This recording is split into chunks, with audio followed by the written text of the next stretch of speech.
കാസർഗോഡ് എളേരിത്തട്ടിൽ 4 വയസ്സുള്ള കുട്ടിയെ മൂർഖൻ പാമ്പ് കടിച്ചു. ശരത്ത് അജിത ദമ്പതികളുടെ മകൾ ഋതുചന്ദ്രയ്ക്കാണ് കളിക്കുന്നിടയിൽ പാമ്പ് കടിയേറ്റത്. ആ സ്ഥലത്ത് ഇപ്പോൾ ആ വീടിൻ്റെ പരിസരത്ത് സാരംഗ് സുരേഷ് ഉണ്ട്. സാരംഗ്, ഞെട്ടിക്കുന്നൊരു സംഭവമാണ്. 4 വയസ്സ് മാത്രമുള്ളൊരു കുഞ്ഞിനാണ് പാമ്പ് കടിയേറ്റത്. ആശുപത്രിയിലാണ്. വല്ലാത്തൊരു സാഹചര്യമാണ്.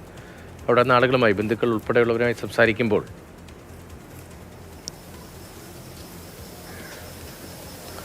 രതീഷ്, രാവിലെ 11:30 കൂടിയാണ് കുട്ടിക്ക് പാമ്പിനെ കടിയേൽക്കുന്നത്. കുട്ടി അവധിക്കാലമാണ്, അതുകൊണ്ട് തന്നെ കുട്ടി അമ്മാവൻ്റെ വീട്ടിൻ്റെ മുൻപിൽ, അവിടെയാണ് നമ്മളിപ്പോൾ ഉള്ളത്, അവിടെ പോർച്ചിൽ കളിച്ചുകൊണ്ടിരിക്കുകയായിരുന്നു. ഇപ്പോൾ ഇവിടെ കാണുന്ന വിറകൊക്കെ തന്നെ അതിൻ്റെ ഒരു വശത്തായി കൂട്ടിയിട്ടിരിക്കുകയായിരുന്നു. കുട്ടി പന്ത് കളിക്കുകയായിരുന്നു. നമ്മൾക്കിപ്പോൾ കാണാം, ഒരു വശത്തായി ചെറിയ ഐസ്ക്രീം ബോളുകളൊക്കെ തന്നെ കാണാം. കുട്ടി അത് ഉപയോഗിച്ച് കളിച്ചുകൊണ്ടിരിക്കുകയായിരുന്നു. അതിനിടയിലാണ് കടിയേൽക്കുന്നത്. അപ്പോൾ തന്നെ വീട്ടിലുള്ള ബന്ധുക്കളോട് തന്നെ എന്തോ കടിച്ചു എന്ന് കുട്ടി പറഞ്ഞിരുന്നു. കുട്ടിയെ പെട്ടെന്ന് ആശുപത്രിയിലേക്ക് ബന്ധുക്കൾ എത്തിക്കുകയും ചെയ്തു. അതിന് തൊട്ടുപിന്നാലെ നടത്തിയ പരിശോധനയിലാണ്, ഈ വിറകടക്കം മാറ്റി നടത്തിയ പരിശോധനയിലാണ് മൂർഖൻ പാമ്പിനെ കണ്ടെത്തുന്നത്. കുട്ടി ഇപ്പോൾ പരിയാരം മെഡിക്കൽ കോളേജ് ആശുപത്രിയിൽ ചികിത്സയിലാണ്. ഇപ്പോൾ കുട്ടിയുടെ ബന്ധുക്കളും നാട്ടുകാരും നമ്മളോടൊപ്പം ചേരുന്നുണ്ട്. ചേച്ചി, എങ്ങനെയായിരുന്നു സംഭവം? രാവിലെ കുട്ടി ഒരു 11 മണിയോടെ കളിച്ചുകൊണ്ടിരിക്കുന്ന സമയത്താണ് കുട്ടി കളിപ്പാട്ടം ആ മരത്തിൻ്റെ ഇടയ്ക്ക് ഉണ്ടായത്. ആ മരം അവിടെ അടുക്കി വെച്ചിട്ടുണ്ടായത്, മഴ നനയാതെ. ആ കളിപ്പാട്ടം എടുക്കുന്ന സമയത്ത് അമ്മ എന്നെ പാമ്പ് കടിച്ചു പറഞ്ഞു. അങ്ങനെ ഓടി വന്ന് നോക്കുമ്പോൾ രക്തം ഇങ്ങനെ വാർന്നൊലിക്കുന്നുണ്ടായി. നിമിഷ നേരം കൊണ്ട് തന്നെ കുട്ടീനെ നർക്കിക്കാട് ഹോസ്പിറ്റലിലേക്ക് എത്തിച്ചു.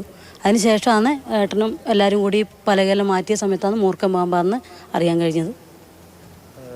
കാഞ്ഞങ്ങാട്ടേക്ക് പോയിരുന്നു? കാഞ്ഞങ്ങാട് ഇവിടെ അടുത്തുള്ള ആശുപത്രി കാണിച്ച് അവിടെ നേരെ നർക്കിക്കാട് ഡോക്ടർ അടക്കാന്ന് പെരിയാരത്തേക്ക് ആംബുലൻസിൽ കൊണ്ടുപോയത്. ചേട്ടാ, ഇവിടെ സാധാരണ പാമ്പിനെ കാണുന്ന സ്ഥലം ഇല്ല, അങ്ങനെ ഒരു പാമ്പ് ശല്യം ഇല്ല ഇവിടെ. വലിയ കാര്യമായിട്ട് കുറേ വർഷമായിട്ട് അങ്ങനെ പാമ്പ് ശല്യമൊന്നും ഇല്ല. ഇപ്പോൾ ഈ ചൂട് കാരണമായിരിക്കും മിക്കവാറും ഇങ്ങനെ ഇറങ്ങി വരുന്നത്. അതുതന്നെയാണ് രതീഷ്, ബന്ധുക്കളും നാട്ടുകാരും ഒക്കെ തന്നെ പറയുന്നത്. ചൂട്ടുകാലമാണ്, അതുകൊണ്ട് തന്നെയാണ്. മുൻകാലങ്ങളിലും തന്നെ അത്ര രീതിയിൽ വലിയ പാമ്പ് ശല്യങ്ങളൊന്നും തന്നെ ഇല്ലാത്തൊരു മേഖലയായിരുന്നു. ഇപ്പോൾ നമുക്ക് കാണാം, വീടിൻ്റെ വശത്ത് ഇപ്പോൾ വശങ്ങളിലൊക്കെ തന്നെ സിമൻറ്റ് വെച്ച് മൂടുകയാണ്. ചെറിയ ദ്വാരങ്ങളൊക്കെ ഉണ്ടായിരുന്നു. അപ്പോൾ അവിടെയൊക്കെ ഒരു പക്ഷേ ഇത്തരത്തിൽ ഇഴജന്തുക്കൾ ഉണ്ടാകാനുള്ള സാധ്യത നമുക്ക് തള്ളിക്കളയാനാവില്ല. അതുകൊണ്ട് തന്നെ പൂർണ്ണമായി അത്തരത്തിലുള്ള സാധ്യത ഇല്ലാതാക്കുക എന്നുള്ള കാര്യം ലക്ഷ്യം വെച്ചുകൊണ്ട് തന്നെ പരിപൂർണമായി ഇവിടെ സിമൻറ്റ് വെച്ച് മൂടുന്ന കാഴ്ച നമുക്ക് കാണാൻ സാധിക്കുന്നത്. ഇപ്പോൾ കുട്ടിയുടെ അമ്മാവൻ്റെ വീടിൻ്റെ വീട് പണി പുരോഗമിച്ചുകൊണ്ടിരിക്കുകയാണ്. അതിൻ്റെ ഭാഗമായി ഇവിടെ എത്തിച്ച വിറക് അല്ലെങ്കിൽ മരക്കഷ്ണങ്ങൾക്കിടയിൽ നിന്നാണ് കുട്ടിക്ക് കടിയേൽക്കുന്നത്. ഏറെ ദാരുണമായൊരു സംഭവം തന്നെയാണ്. 4.5 വയസ്സുകാരിയാണ് എന്നത് തന്നെയാണ് നമുക്ക് ഈ ഒരു വലിയ ഒരു വേദനയും ആശങ്കയും ഒക്കെ തന്നെയാണ് ഇവിടെ എത്തുമ്പോൾ നമുക്ക് എല്ലാവരുടെയും മുഖത്ത് നിഴലിച്ച് നിൽക്കുന്നത്. കാരണം ഒട്ടനേകം കുട്ടികൾ ഉള്ള ഒരു മേഖലയാണ്. കുട്ടികളൊക്കെ തന്നെ കളിക്കാൻ പോകുന്നൊരിടമാണ്. സ്വന്തം വീടിൻ്റെ അല്ലെങ്കിൽ സ്വന്തം അമ്മാവൻ്റെ വീടിൻ്റെ മുൻപിൽ നിന്ന് തന്നെയാണ് ഋതുചന്ദ്രയ്ക്ക് ഈ രീതിയിൽ കടിയേൽക്കുന്നത്. കുട്ടി ഇപ്പോൾ ആശുപത്രിയിലാണല്ലോ, പരിയാരം മെഡിക്കൽ കോളേജിൽ ചികിത്സയിൽ കഴിയുകയാണല്ലോ. ഈ പരിയാരത്തേക്ക് കൊണ്ടുപോയതിന് ശേഷം എങ്ങനെയുണ്ട് ആരോഗ്യസ്ഥിതി എന്ന കാര്യത്തിലൊക്കെ ഇവിടെയുള്ള അവരുമായി സംസാരിക്കാൻ കഴിയുമെങ്കിൽ എങ്ങനെയാണ് ആരോഗ്യസ്ഥിതി എന്ന കാര്യത്തിൽ പുതുതായുള്ള വിവരങ്ങൾ എന്താണ്? രതീഷ്, നിലവിൽ പരിയാരം ഗവൺമെൻറ് മെഡിക്കൽ കോളേജ് ആശുപത്രി അധികൃതരെ അടക്കം നമ്മൾ സംസാരിച്ചതാണ്. കുട്ടി ഇപ്പോൾ നിലവിൽ ICUവിൽ ചികിത്സയിൽ തുടരുകയാണ്. ആൻറ്റിവെനം അടക്കമുള്ള ചികിത്സ ആരംഭിച്ചു എന്ന് തന്നെയാണ് മനസ്സിലാക്കാൻ സാധിക്കുന്നത്.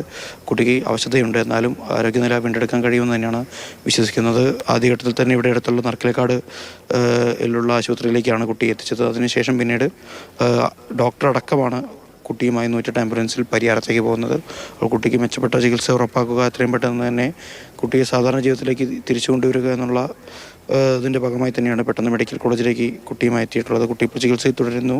എന്നാലും ആശങ്കയും വേദനയും ഒന്നും തന്നെ ആളുകളുടെ മുഖത്ത് നിന്ന് മാറുന്നില്ല. ആളുകൾ ഇപ്പോഴും ഇങ്ങോട്ടേക്ക് എത്തിക്കൊണ്ടിരിക്കുകയാണ് രതീഷ്.